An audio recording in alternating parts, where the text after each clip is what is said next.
인생은 전설 채널에 오신 것을 환영합니다. 오늘 이야기 바로 시작합니다. 처음 봤을 땐 그냥 괜찮은 사람이구나 싶었다. 선하게 우는 눈매 말끝마다 배려가 묻어나는 태도, 무엇보다 은유를 아는 사람이었다. 딸아이가 그를 데리고 와 처음 인사를 시켰던 날, 서연은 긴장한 얼굴로 주방과 거실을 오갔다. 엄마, 얘가 민석이에요. 안녕하세요. 말씀 많이 들었습니다. 인사도 공손했고 눈도 제대로 마주쳤다. 서연은 미소를 지으며 손을 내밀었고 민석은 두 손으로 잡아 인사를 받았다. 그 따뜻함은 전형적인 예비 사위의 것이었다. 처음에는 정말 그랬다. 서연은 일부러 거리를 뒀다. 말도 꼭 필요한 만큼만 했고 식사 중에는 딸의 눈치를 봤다. 젓가락을 놓을 때도 소리가 나지 않게 조심했고 질문을 받을 때마다 시선을 한 박자 늦게 옮겼다. 딸보다 자신이 더 어색하다는 사실이 조금은 우스웠다. 그날 식사 후 서연은 과일을 깎으러 부엌으로 향했다. 칼끝을 쥐며 귤의 얇은 껍질을 벗기는 동안 거실에선 딸의 웃음소리와 민석의 낮은 대화가 이어졌다. 서연은 그 소리를 들으며 잠시 멈칫했다. 귤을 깎던 손이 멈춘 건 그 소리 때문이 아니었다. 잠깐 뒤를 돌아보았을 때 민석의 시선이 자신에게 향해 있었기 때문이었다. 서연은 얼른 고개를 숙였고 아무 일도 없었다는 듯 다시 귤을 쪼갰다. 그 시선이 무엇을 의미하는지 알 수 없었지만 그 순간만큼은 확실했다. 딸을 보던 눈과는 조금 달랐다. 그럴 리 없지. 자신에게 그렇게 말했지만 귤을 접시에 담는 손끝이 조금 더 조심스러워졌다. 다음 날 딸이 부엌에서 커피를 내리는 사이 민석이 홀로 거실에 앉아 있었다. 서연은 조용히 거실 쪽으로 걸어가며 물었다. 잠은 좀 잤어요? 네, 덕분에요. 짧은 대화였다. 말은 단정했고 표정엔 흠잡을 데 없었다. 그런데 그의 눈동자는 여전히 낯설게 머물렀다. 서연은 괜히 잔기침을 하며 시선을 다른 데로 돌렸다. 민석은 가만히 앉아 고개를 조금 갸웃하더니 웃었다. 그 웃음이 너무 자연스러웠다. 이후로도 몇 번 비슷한 일이 반복됐다. 의자에 앉을 때, 문을 열어줄 때, 마트에서 우연히 마주쳤을 때, 서연이 미처 반응하기도 전에 민석은 다정하게 행동했다. 그 다정함은 늘 일정했다. 너무 일정해서 마치 무언가를 기다리는 사람 같았다. 어느 날은 딸이 잠시 집을 비운 사이 민석 혼자 저녁을 먹고 가겠다고 했다. 서연은 당연하다는 듯 밥을 더 지었고 반찬도 하나 더 꺼냈다. 식사 중엔 딸 이야기가 많았고 민석은 계속 웃으며 고개를 끄덕였다. 그런데 수저를 내려놓은 순간이었다. 장모님도 많이 외로우시죠? 그 말이 너무 뜻밖이라 서연은 젓가락을 들고 있다가 멈칫했다. 왜 그런 말을 해요? 그냥요. 느낌이랄까. 말투나 표정에서 조금 느껴졌어요. 그는 눈을 피하지 않았다. 말끝은 부드러웠고 눈빛은 흔들리지 않았다. 서연은 아무 말 없이 물을 마셨다. 그 물맛이 괜히 목에 걸렸다. 그날 밤 서연은 거울 앞에 섰다. 무심코 뺨을 쓸어내리다 민석의 말이 다시 떠올랐다. 외로우시죠? 그 한마디가 왜 이토록 길게 남는 걸까? 잠이 오지 않았다. 평소보다 이른 시간에 불을 끄고 누웠지만 천장은 낯선 얼굴로 채워졌다.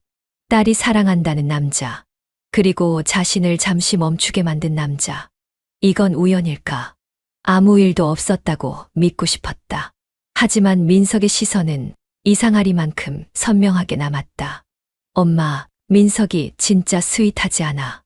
소파에 앉아 과일을 먹던 딸은 아무렇지도 않게 말을 꺼냈다. 서연은 손에 쥔 포크를 천천히 내려놓았다. 민석의 이름이 딸의 입에서 흘러나오는 건 자연스러웠지만 그 순간만큼은 귀가 아니라 가슴이 먼저 반응했다. 응, 그렇더라. 애써 짧게 대답했지만 마음은 조용히 무너지고 있었다. 딸은 이어서 말했다. 어제는 내가 퇴근 늦는다고 했더니 집 앞까지 데리러 왔어. 지나가는 말로 피곤하다고 했더니 따뜻한 물 준비해 놨더라니까. 서연의 눈앞에 장면 하나가 겹쳐졌다. 며칠 전 그녀가 장을 보고 돌아왔을 때, 현관문 앞에서 무거운 장바구니를 옮기려 할 때, 민석이 집 앞에서 기다리고 있었던 그날. 혼자 들기 무거우시죠? 제가 들게요. 그리고 현관에 들어서자마자 그는 물을 내어왔다. 그것도 그녀가 자주 마시는 미지근한 온도 그대로. 딸이 말한 따뜻한 물. 자신에게도 주어진 그 작은 배려. 두 장면은 구분이 되지 않았다. 그가 했던 말투, 표정, 심지어 컵을 건네는 방식까지. 서연은 미소를 지은 채 딸을 바라보았다. 하지만 입꼬리가 올라가는 그 미세한 시간 동안 가슴 한복판에 서늘한 바람이 지나갔다. 이건 그냥 다정한 성격일 뿐일까. 그날 저녁 서연은 부엌에서 저녁 준비를 하다가 민석이 웃으며 다가와 물었다. 혹시 필요한 거 있으세요? 괜찮아. 다 준비됐어. 그래도 어제 보니까 장 보느라 무거워 보이시던데. 그 말에 서연의 손끝이 아주 미세하게 떨렸다. 그가 그것까지 기억하고 있었다는 게 놀라웠다. 아니, 혹은 그는 모든 걸 이렇게 기억하는 사람일까? 모두에게. 식탁에 셋이 마주 앉았다. 딸은 민석에게 물었다. 근데 엄마한테도 이렇게 잘해줘. 장난스러운 말투였지만 그 안엔 약간의 질투가 섞여 있었다. 민석은 웃으며 대답했다. 그럼요. 장모님이 계셔서 지금 제가 여기에 있는 거잖아요. 서연은 그 말에 웃어야 할지 대답을 피해가야 할지 몰랐다. 그 말의 뉘앙스가 어디까지인지를 모르겠어서. 다음 날 딸은 친구와 외출을 했고 서연은 민석과 단둘이 거실에 남았다.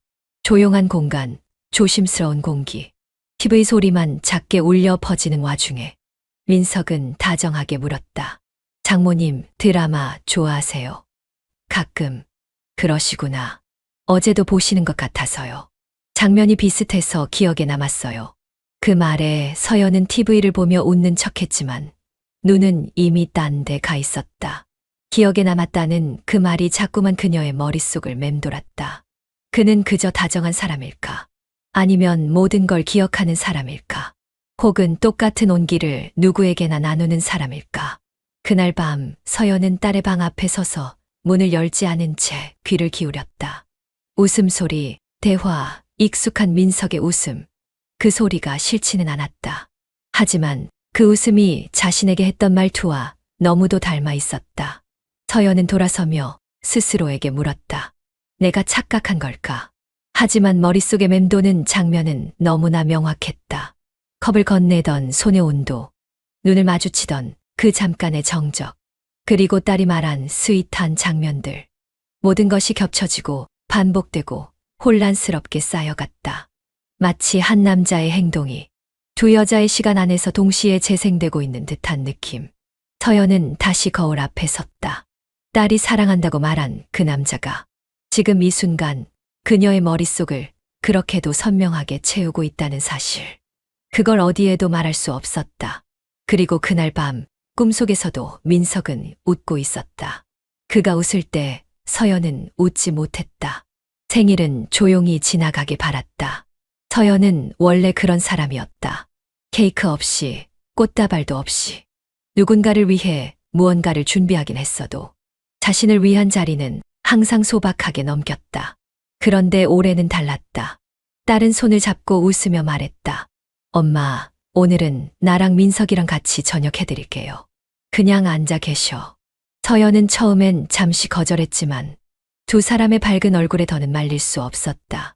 주방에서 민석이 칼을 들고 채소를 써는 모습을 바라보며 서연은 조용히 의자에 앉아 물잔을 만지작거렸다. 평범한 하루였으면 좋았을 텐데 그런 생각이 자꾸만 머리를 떠나지 않았다. 그러다 문득 민석의 옆 얼굴에 시선이 닿았다. 진지한 표정, 다듬어지는 칼끝. 그 모습이 너무나 조용하게 마음을 건드렸다. 식사가 끝나고 딸이 케이크를 꺼냈다. 조는 셋. 서연의 나이와는 전혀 상관없는 숫자였지만 그 의미 없는 가벼움이 오히려 편했다. 불을 끄자 박수가 터졌다. 생일 축하합니다. 딸이 유쾌하게 노래를 부르고 민석도 뒤따라 따라 불렀다. 서연은 억지로 웃음을 지으며 박수를 받았다. 그리고 그때였다. 민석이 작은 상자를 꺼냈다. 은은한 베이지 톤의 리본으로 묶인 작은 상자. 그는 상자를 내밀며 말했다. 작은 거예요. 근데 장모님한테 꼭 어울릴 것 같았어요. 서연은 놀란 얼굴로 상자를 받았다. 이걸 왜? 그 말이 끝나기도 전에 민석이 말을 이었다. 여자로서 진짜 빛나세요. 순간 시간이 멈춘 듯 했다. 딸은 옆에서 미소 지으며 말했다. 어머, 우리 엄마한테 감동받았나 봐. 저런 말도 다 하고. 서연은 웃으려 했지만 웃을 수 없었다. 입꼬리가 움직이지 않았다. 그의 말투, 눈빛 그리고 그 말. 단순한 축하처럼 들리지 않았다. 상자 안엔 작은 브로치가 들어 있었다. 은빛과 진주가 어우러진 단정한 디자인. 화려하지 않지만 시선을 사로잡는 무언가가 있었다. 그건 단지 장모님이라는 호칭이 아니라 그녀 서연을 보고 산 선물 같았다.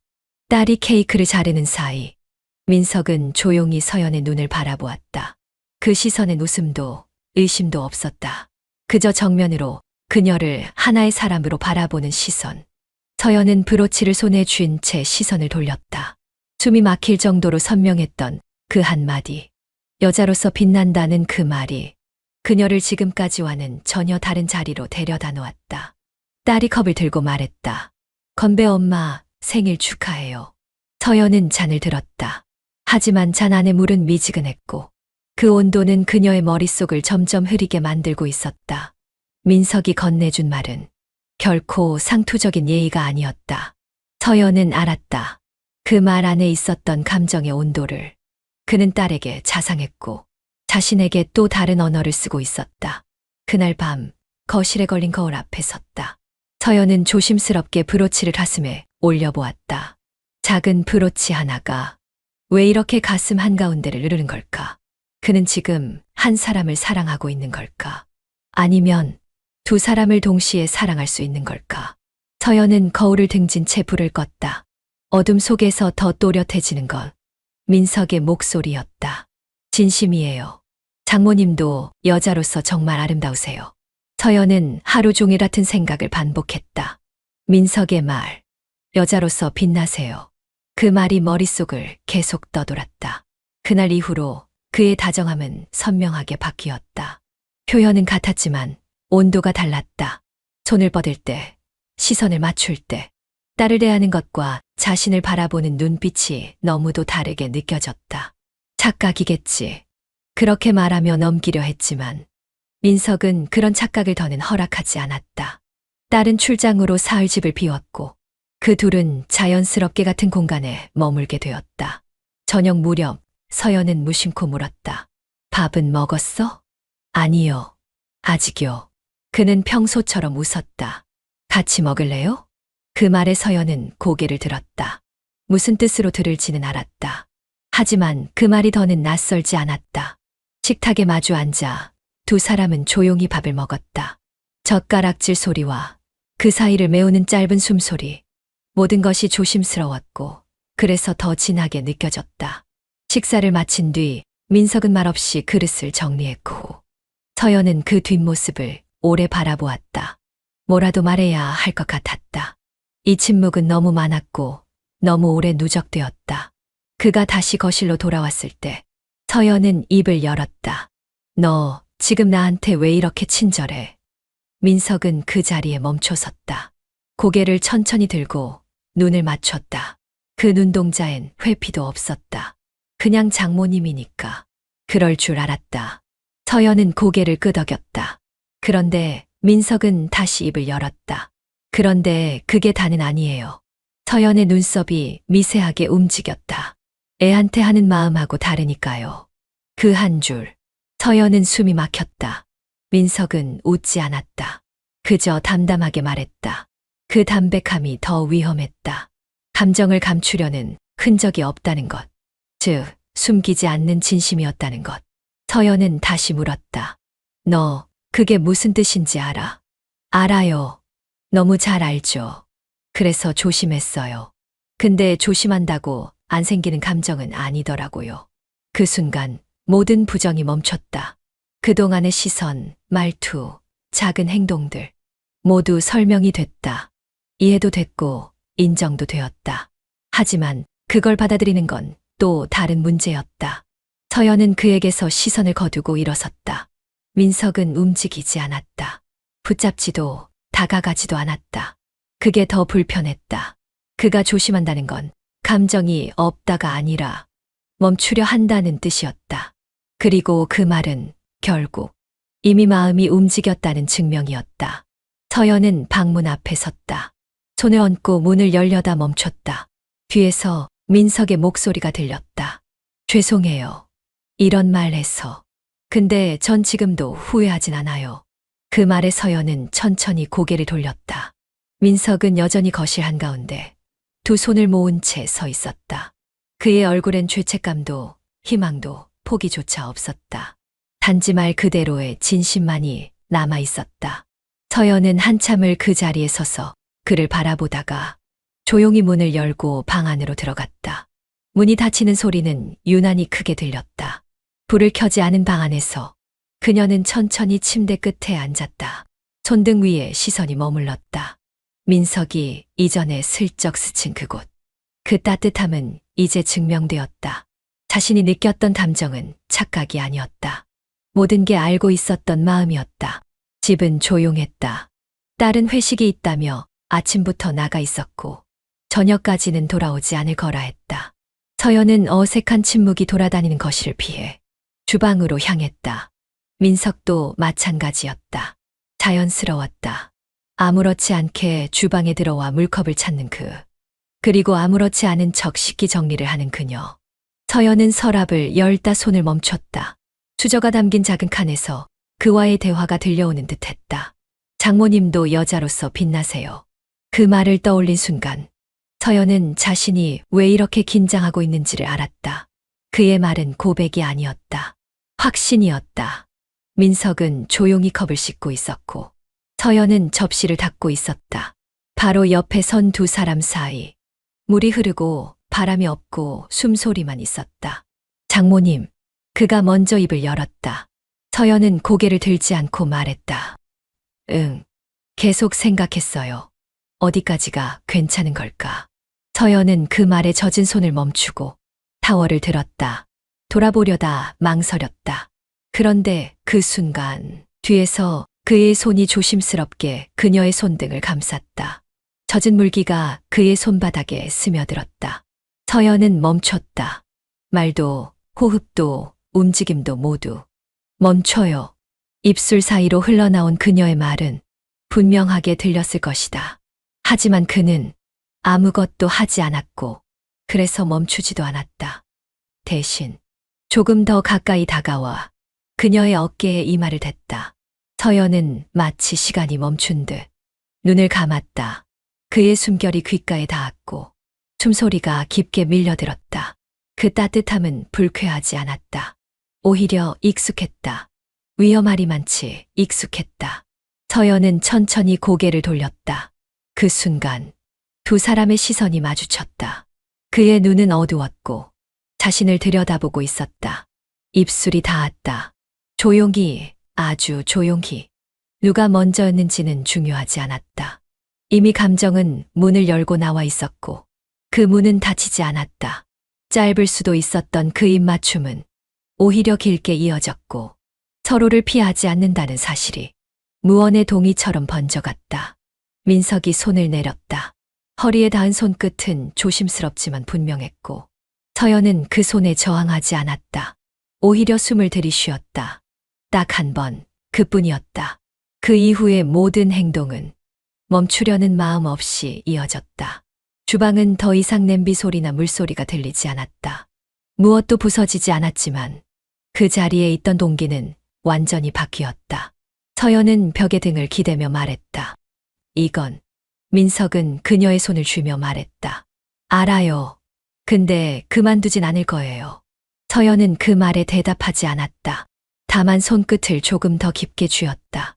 모든 걸 멈췄다던 그 말은 오히려 시작이 되었다. 그날 밤 서연은 거울을 보지 않았다. 화장도 지우지 않았고 잠도 들지 않았다. 민석의 손끝이 남긴 감각이 아직도 팔 안쪽에 남아 있었다. 그리고 다음 날 아침 서연은 스스로에게 묻는 대신 민석의 자리를 먼저 확인했다. 거실 한가운데 새로 걸린 가족 사진 한 장. 그건 딸의 제안이었다. 우리 다 같이 찍자. 오랜만에 엄마랑 나랑 민석이랑 이렇게 모였으니까. 가볍게 말한 요청이었지만 셔터 앞에 선 순간 서연의 심장은 그 어느 때보다 무겁게 뛰고 있었다. 민석은 서연의 왼편, 딸은 오른편에 섰다. 삼각구도 서로에게 너무 가깝지도 멀지도 않은 거리. 카메라 플래시가 터지는 찰나 서연은 눈을 감고 있던 자신의 손등을 민석이 살짝 스쳤던 걸 기억했다. 그건 실수였을 수도 의도였을 수도 있었다. 하지만 확실한 건 그 짧은 접촉이 온몸을 얼게 만들었다는 것. 딸은 아무것도 몰랐다. 찍힌 사진은 단정했고 셋의 표정은 적당히 밝았다. 문제는 눈빛이었다. 며칠 후 인화된 사진이 액자에 담겨 벽에 걸렸다. 서연은 가끔 그 사진 앞을 지날 때마다 그 안에 있는 자신과 눈이 마주치는 기분이 들었다. 사진 속의 자신은 분명히 웃고 있었지만 그 웃음이 너무 조심스러웠다. 입꼬리는 올라가 있었지만 눈은 무언가를 숨기고 있었다. 그리고 민석. 그는 사진 속에서도 시선을 살짝 옆으로 비켜두고 있었다. 마치 렌즈를 피하는 듯한 혹은 렌즈 너머 어딘가를 바라보는 듯한 애매한 눈동자. 그날 딸은 웃으며 말했다. 엄마, 이 사진 맘에 들어. 민석이도 잘 나왔지. 서연은 대답 대신 고개만 끄덕였다. 입은 움직였지만 가슴은 조용히 내려앉고 있었다. 그날 저녁 민석은 그 사진 앞에 서 있었다. 서연이 부엌에서 물을 따르던 순간 그의 시선이 그 액자를 향해 꽂혀 있었다. 그는 아무 말도 하지 않았고 서연 역시 물을 따르면서 그를 곁눈질로 바라봤다. 잘 나왔죠. 그가 말했다. 서연은 뒤돌아보지 않은 채 대답했다. 사진은 멈춰 있으니까. 그 말에 민석은 미소를 지었지만 그 미소는 눈가로 번지지 않았다. 그날 밤 서연은 거울 앞에 서서 스스로에게 말했다. 사진은 멈췄는데 왜 마음은 멈추질 못할까? 무표정 속에 숨긴 감정은 어떤 말보다 진하게 전해지는 법이었다. 다음 날 딸은 외출을 했고 서연은 혼자 거실을 정리했다. 사진 액자를 닦으려 손을 뻗었을 때 프레임 안에 민석과 눈이 마주쳤다. 실제 그가 아닌 사진 속 그. 그런데도 서연은 등줄기를 타고 흐르는 한기를 느꼈다. 그가 여전히 자신을 보고 있다는 느낌. 문득 민석의 말이 떠올랐다. 그냥 다른 감정이에요. 그리고 자신이 했던 말. 멈춰요. 그날 이후 멈춘 건 말뿐이었다. 감정은 여전히 흐르고 있었다. 그걸 가장 잘 보여주는 건 침묵 속 눈빛이었다. 서연은 사진을 가만히 내려다보다가 액자를 살짝 비틀어 각도를 바꿨다. 아무 의미 없는 듯한 행동. 하지만 사진 속 시선과 마주하지 않기 위한 본능적인 움직임이었다. 점심 무렵 민석이 거실로 들어왔다. 그의 눈길이 액자를 스치고 서연의 손끝에 닿았다. 서연은 고개를 들었다. 눈이 마주쳤다. 아무 말도 없었지만 서로가 말하는 게 무엇인지 너무도 잘 알고 있었다. 그 침묵이 가장 위험했다. 말을 하지 않으면 부정할 기회조차 없기 때문에. 딸이 없는 공간, 고요한 공기, 사진 속 무표정한 웃음, 그리고 그 밑에 눌러 담긴 한 장의 진심. 프레임 안에 우리는 조용히 웃고 있었지만 프레임 밖에 우리는 서로를 향해 단 한 번도 고개를 돌리지 않은 적이 없었다. 밤 공기가 낯설게 정적을 안고 있었다. 서연은 주방에 서 있었다. 딸이 없는 집은 이렇게 조용했다. 너무 조용해서 가끔 숨 쉬는 소리조차 낯설게 들릴 정도였다. 식탁 위엔 반쯤 마신 와인잔 하나, 그리고 식지 않은 국 한 그릇이 놓여 있었다. 먹다만 음식들처럼 그녀의 마음도 어딘가 걸려있는 채로 멈춰 있었다. 커피를 내리던 손이 잠시 멈췄다. 고개를 들어 시계를 본다. 11시 53분. 서연은 작게 중얼였다. 이젠 안 오겠지. 하지만 그 순간 초인종이 울렸다. 손이 멈췄다. 가슴이 순간적으로 쿵 하고 내려앉았다. 그녀는 아무 말 없이 문 쪽을 바라보았다. 그 자리에 몇 초간 서 있었다.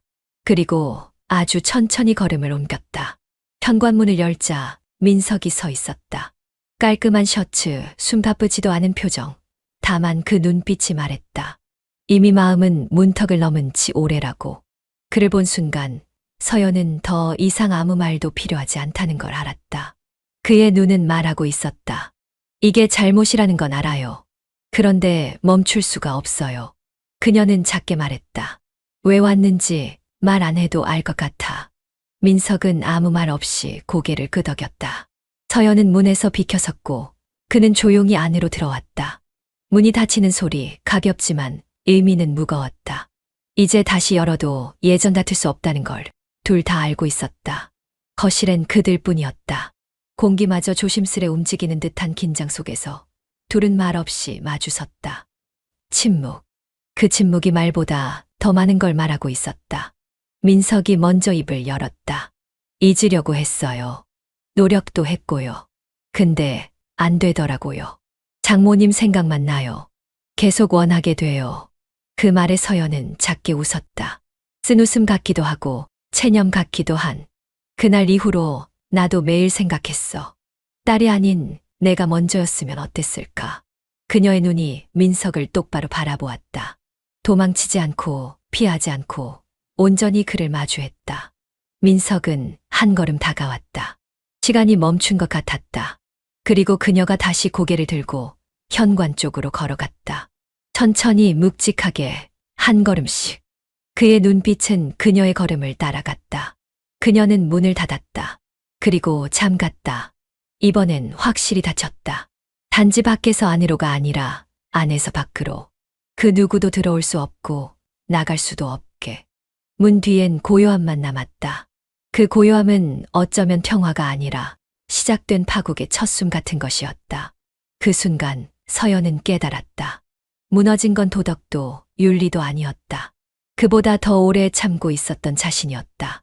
문은 닫혔다. 그리고 두 사람의 그림자는 마주선 채 천천히 겹쳐졌다. 민석은 조용히 말했다. 너무 조용해서 오히려 그 말이 서연의 귀를 때렸다. 당신도 딸도 난 진심이었어요. 그 순간 서연은 자신이 어디에 있는지, 무슨 표정을 짓고 있는지조차 알 수 없었다. 진심이었다는 말. 그 말이 왜 이렇게 잔인하게 들리는 걸까? 왜 하필 진심이었냐고. 거짓이었다면, 실수라고 말했다면, 충동이었다고 변명이라도 했다면, 서연은 그냥 울고 끝냈을지 모른다. 미쳤다고 소리치고, 등 돌리고, 그렇게 끝냈을지도. 그런데 민석은 어쩌면 그 어떤 용서보다도 무거운 말 한 줄을 던졌다. 진심이었어요. 그 한 줄에 서연은 더 아팠다. 심장이 조여드는 것 같았다. 누군가 안쪽에서 조용히 심장을 꾹 누르는 듯한 느낌. 표정은 멈췄고 눈은 마른 채 고정됐다. 눈물이 나지 않았다. 나와야 할 타이밍인데도. 나와야 덜 억울할 텐데. 서연은 거실 창가로 천천히 걸어갔다. 그림자 하나가 따라오고 있었다. 바닥에 길게 늘어진 민석의 실루엣이 마치 고백처럼 바닥에 번져 있었다. 진심은 원래 이런 모양일까? 길게, 조용하게, 어딘가 지워지지 않는 자국처럼. 서연은 창밖을 바라봤다. 사람 하나 없는 밤길. 아무 일도 일어나지 않은 듯 평온한 세상. 단지 이 집 안에서 단 한 사람만 무너지고 있다는 사실을 아무도 모르는 듯이 그녀는 혼잣말처럼 속삭였다. 그게 더 나빠요. 민석 씨. 진심이라는 말이 날 더 망가뜨려요. 민석은 서연의 등 뒤에 서 있었다. 움직이지 않고 대답하지 않고 그저 그 자리에 서 있었다. 마치 모든 감정을 다 쏟고 남은 껍데기처럼. 서연은 기억 속으로 가라앉았다. 그가 처음 딸을 데려왔던 날. 그가 건넨 인사, 정중한 말투. 그리고 그 웃음 뒤에 숨어 있던 어딘가 낯선 시선. 그때부터 이미 감지했는지도 모른다. 그 시선이 자신을 향해 있다는 걸. 그리고 이상하게도 그게 싫지 않았다는 걸. 그렇게 하루하루 민석은 틈을 만들었다. 딸과의 다정함을 핑계 삼아 가족이라는 이름을 입고 조심스레 그러나 꾸준하게 서연의 세계로 발을 들였다. 그가 처음 서연의 손등에 닿았던 날이 떠올랐다. 긴 팔을 뻗어 식탁 건너 찻잔을 건네며 아주 자연스러운 척 스친 그 손길. 서연은 그날 밤 한참 동안 손을 씻었다. 그런데도 다음 날 그와 마주쳤을 때 웃었다. 그러고선 자신을 미워했다. 딸에게 미안해졌고 동시에 묘하게 설렜다. 그런 모순된 감정들이 차곡차곡 쌓여 오늘 이 순간까지 왔다. 그리고 지금 민석은 말했다. 진심이었어요. 서연은 등 돌린 채 물었다. 어떤 쪽이요? 딸한테 한 진심, 나한테 한 진심, 그 둘 다요? 민석은 망설임 없이 대답했다. 네, 둘 다요. 그 말에 서연은 허탈한 웃음을 흘렸다. 감정이 터지기엔 너무 늦은 순간이었다. 기운도 없었고 감당할 자신도 없었다. 그걸 사랑이라고 말하지 마요. 그녀는 단호하게 말했다. 그건 그냥 욕심이에요. 버리지 못한 거. 나도 그 애도 다 갖고 싶었던 거잖아요. 민석은 고개를 숙였다. 아무 반박도 하지 않았다. 그도 알고 있었다. 그녀가 틀리지 않았다는 걸. 서연은 소파에 앉았다. 손끝이 떨리고 있었다. 감정은 고요한데 몸은 거짓말처럼 반응했다. 차라리 거짓이었으면, 차라리 날 가지고 논 거였으면, 그래야 증오할 수 있었을 테니까. 그래야 이 감정을 지워낼 구실이 있었을 테니까. 그런데 민석은 그런 핑계조차 주지 않았다. 그는 사랑했고 사랑하고 있었고 두 사람 모두를, 그리고 서연도 알고 있었다. 자신도 어느 순간부터는 그를 사위가 아니라 그저 민석으로 느끼고 있었다는 걸. 그 사실이 가장 고통스러웠다. 그래서 눈물이 나지 않았다. 울면 끝날까 봐. 끝나면 인정해야 하니까. 자신도 그를 사랑했다는 사실을. 서연은 조용히 중얼였다. 당신 진심이 우리 세 딸을 망가뜨릴 거예요. 그걸 알면서도 멈추지 못하는 거겠지. 민석은 입을 열지 않았다. 정적이 무겁게 방 안을 메웠다. 서연은 창가로 다시 걸어갔다. 커튼을 젖히고 창밖을 봤다. 여전히 조용한 거리, 변한 건 아무것도 없다. 단지 자신 안에서만 모든 게 무너지고 있었다. 그녀는 다시 말하지 않았다. 그리고 민석도 움직이지 않았다. 말이 없는 밤, 그 진심 하나로 둘은 서로를 가만히 무너뜨리고 있었다. 요즘 엄마 이상해. 그 말은 식탁 위에 조용히 내려앉았다. 숟가락도 입술도 멈췄다. 그 말에는 아무런 높낮이도 없었지만 그 안에 섞인 감정은 너무 많았다. 불안, 의심, 걱정, 그리고 어쩌면 약간의 상처. 서연은 고개를 들었다. 딸은 웃고 있었다. 입꼬리를 억지로 올리고 눈 가는 웃음이 닿지 않았다. 그녀의 눈이 살짝 흔들렸다. 딸은 다시 말했다. 뭔가 자꾸 엄마가 딴 데 있는 것 같아. 말은 듣고 있는데 마음은 계속 다른 데 있는 느낌. 서연은 무언가 삼킨 듯한 표정을 지었다. 입안에 있는 반찬이 갑자기 맛이 느껴지지 않았다. 밥알은 목구멍에 걸렸고 물을 마셨지만 답답함은 사라지지 않았다. 아니야, 서연은 애써 웃으며 말했다. 그냥 요즘 잠을 좀 못 자서 그런가 봐. 딸은 고개를 끄덕였지만 시선은 엄마의 얼굴을 벗어나지 않았다. 그 눈빛이 문제였다. 말을 믿는 눈빛이 아니었다. 믿고 싶어서 애쓰는 눈빛이었다. 그게 더 아팠다. 차라리 엄마 뭐 숨기는 거 있어 라고 다그쳤다면 서연은 덜 아팠을지도 몰랐다. 하지만 딸은 묻지 않았다. 대신 자신이 먼저 불편한 감정을 삼키고 엄마를 배려하고 있었다. 그게 더 큰 벌처럼 느껴졌다. 식사는 조용히 이어졌다. 그 조용함 속에서 서연은 딸의 젓가락이 몇 번을 망설이며 멈추는지를 다 세고 있었다. 딸의 고개가 몇 번을 떨구는지도, 민석이 없는 자리에 한 번씩 시선이 닿는 것도 다 알고 있었다. 그날 저녁 딸은 소파에 기대어 졸고 있었다. 서연은 조용히 그녀의 머리를 정리해주며 무릎 위로 올려 눕혔다. 딸의 숨결은 고르지 못했다. 자는 척일 수도 있다는 생각이 들었다. 그럼에도 서연은 아무 말도 하지 않았다. 그저 손끝으로 딸의 머리카락을 천천히 쓸었다. 머리카락 사이로 미지근한 감정이 지나갔다. 따뜻함, 미안함, 두려움, 그리고 무력감. 이 아이를 어떻게 보지 않을 수 있겠어? 어떻게 이 손을 놓을 수 있겠어? 서연은 자신에게 끊임없이 되물었다. 어디서부터 잘못된 걸까? 정확히 언제부터 선을 넘은 걸까? 민석이었을까? 아니면 자기 자신이었을까? 딸의 얼굴을 바라보다가 문득 그런 생각이 들었다. 이 아이가 나를 알게 된다면, 모든 걸 알게 된다면 내가 지금 느끼는 이 감정까지 이해하려 들까? 아니면 나를 용서하지 못할까? 그 순간 딸의 눈이 천천히 떠졌다. 서연은 순간적으로 손을 멈췄다. 딸은 자신을 올려다보며 말했다. 엄마, 진짜 괜찮은 거 맞지?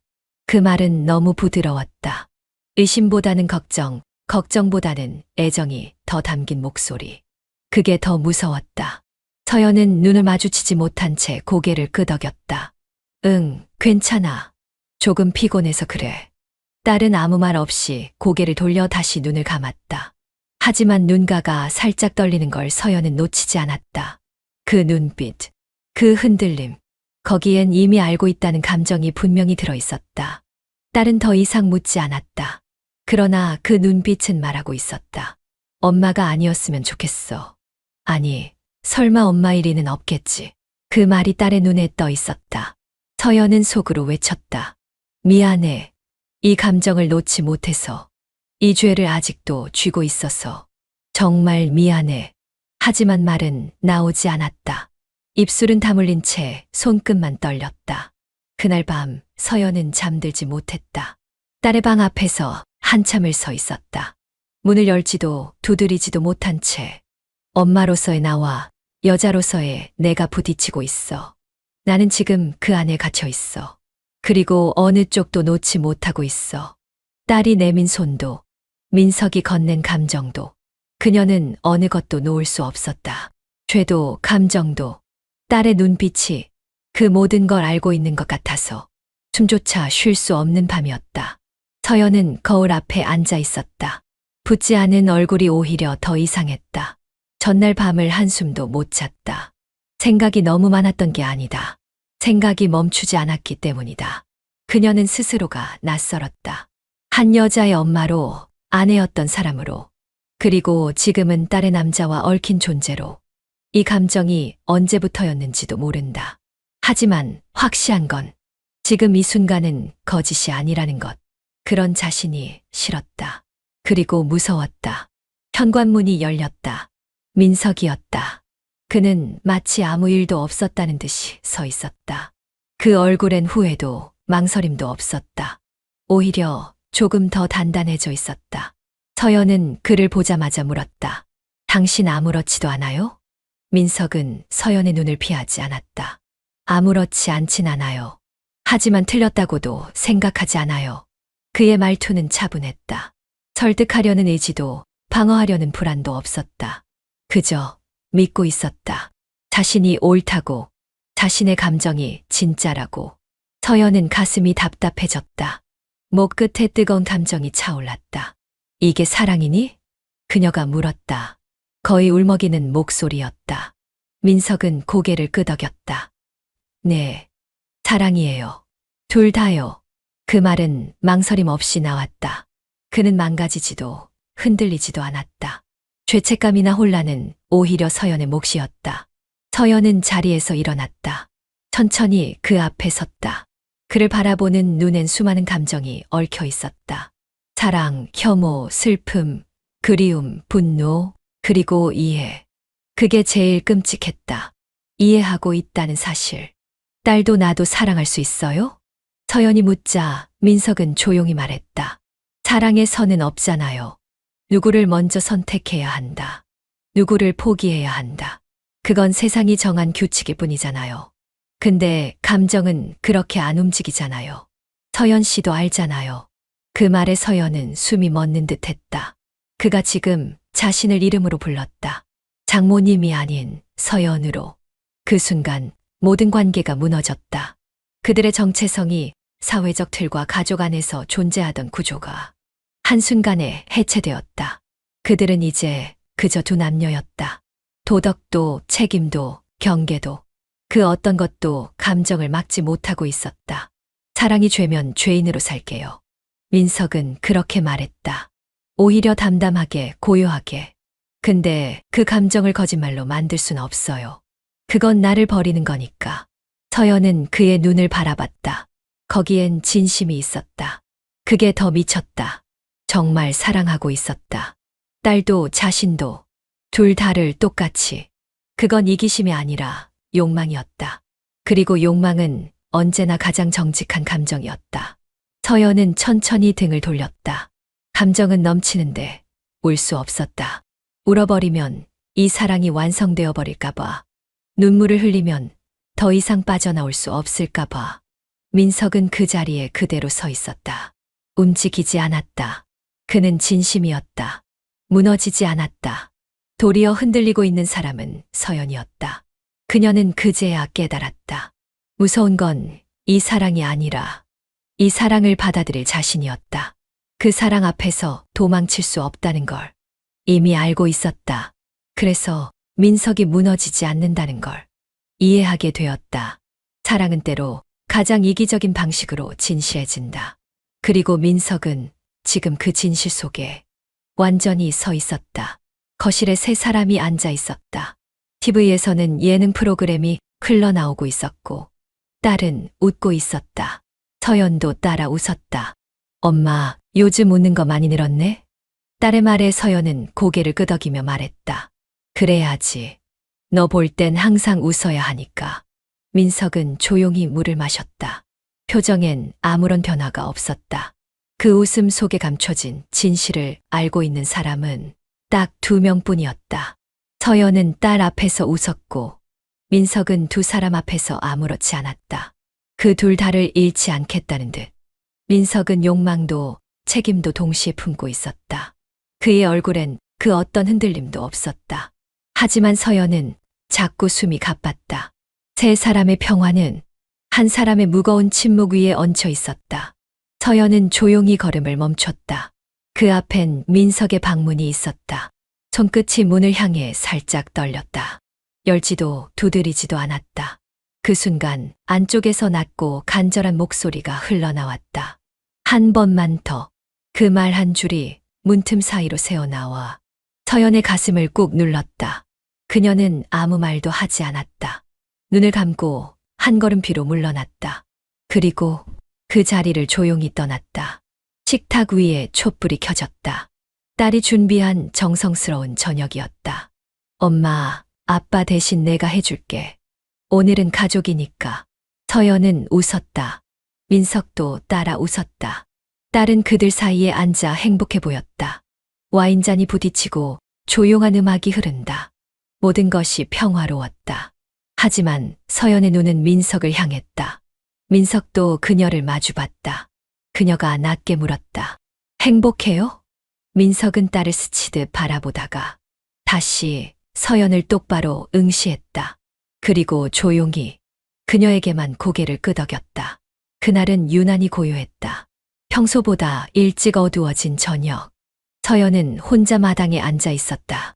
가을 바람이 스치는 계절. 긴 소매를 걷지 않은 채 따뜻한 찻잔을 두 손으로 감싸 쥐고 있었다. 민석은 말없이 다가왔다. 그녀 옆에 서지도 앉지도 않고 그저 몇 걸음 떨어진 채 멈춰 섰다. 잠시 동안 말이 없었다. 차가운 공기 사이로 두 사람의 숨만 희미하게 섞였다. 그가 입을 열었다. 목소리는 낮고 조용했지만 단단하게 가라앉아 있었다. 내 인생에서 가장 뜨거웠던 사랑은. 그는 잠시 말을 멈췄다. 당신이었어요. 말끝이 떨어지자 바람도 멈춘 듯 했다. 서연은 고개를 들지 않았다. 그 말에 대답도 하지 않았다. 단지 천천히 눈을 감았다. 그 안에 담긴 감정이 너무 많아서 굳이 말로 정리할 수 없었다. 기쁨도 아니었고 분노도 아니었고 위로도 슬픔도 아니었다. 그 모든 것이 동시에 찾아오는 복합적인 고통이었다. 그 고백은 어쩌면 사랑이라는 말로 포장된 잔인한 면죄부 같았다. 서연은 숨을 깊게 들이켰다. 그리고 다시 내쉬었다. 더는 아무 말도 하지 않았다. 하지만 손은 떨리고 있었다. 찻잔을 쥔 손끝이 자신도 모르게 미세하게 흔들리고 있었다. 민석은 그것을 보고도 다가서지 않았다. 그 또한 그 한마디에 더 이상 어떤 말도 필요 없다는 걸 알고 있었다. 서연은 눈을 감은 채 속으로 중얼거렸다. 사랑이었구나. 그래서 더 견딜 수가 없어. 어떤 말보다, 어떤 행동보다 그 고백 하나가 서연의 마음을 무너뜨렸다. 모든 게 끝나고 방 안엔 정적만 남아 있었다. 서연은 작은 의자에 앉아 있었다. 불도 켜지지 않은 방. 창밖으로 새어드는 오후의 빛만이 희미하게 그녀의 얼굴을 비추고 있었다. 말이 없었다. 움직임도 없었다. 시간마저 멈춘 것처럼 그녀는 그 자리에 앉아 있었고 생각은 아주 천천히 깊이 가라앉고 있었다. 아무도 곁에 없었다. 민석도 딸도. 이제는 모두 각자의 자리로 돌아갔다. 서연은 조용히 입을 열었다. 혼잣말처럼 그러나 마음속 깊은 데서 꺼내는 목소리로. 그 애도 나도 진심이었지. 목소리는 떨리지 않았다. 눈물도 흐르지 않았다. 오히려 모든 것을 말한 사람처럼 이제는 더 이상 붙잡을 감정이 남지 않은 듯했다. 그녀는 고개를 숙였다. 그 한마디가 사람 하나를 무너뜨릴 수 있다는 걸 이제서야 알았다. 진심이라는 말. 그게 이렇게 위험한 감정일 줄 몰랐다. 거짓말보다, 외면보다, 침묵보다 훨씬 더 큰 상처가 될 수 있다는 걸.